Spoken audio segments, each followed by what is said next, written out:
कोई भी बच्चा अगर उल्टा पैदा होता है तो हमारे वहां पर बहुत सारी कहानियां बनाई जाती है और अपशुगन भी माना जाता है। लेकिन जब छत्रपति राजाराम महाराज का जन्म हुआ, जिन्हें हम राम राजे भी कहते हैं, तो उनका भी जन्म उल्टा हुआ था, यानी कि वो भी उल्टे पैदा हुए थे।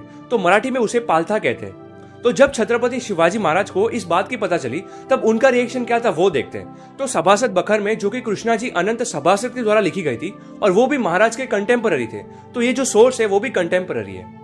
त्यामध्ये मोहित यांची कन्या सोयराबाई गरोदर होती, 30 पुत्र झाला, तो पालथा उपजला। राज्यास वर्तमान सांगितले, राजे म्हणू लागले की दिल्लीची पाचशाही पालथी घालील असे बोलिले। यानी महाराज की पत्नी सोयराबाई, उनको एक पुत्र हुआ और वो उल्टा पैदा हुआ। तो जब इस बात की हकीकत महाराज को कही गई, तो महाराज ने क्या कहा कि उल्टा पैदा हुआ है तो क्या हुआ, दिल्ली की सल्तनत उल्टी करेगा। तो इस बात से हमें यह पता चलता है कि छत्रपति शिवाजी महाराज कितने ऑप्टिमिस्टिक थे। उन्होंने हमें यह संदेश दिया कि अगर आप राज्य करने बैठे हो तो आप इन सब कहानियों में, आप इन सब अंधविश्वास में विश्वास नहीं रख सकते।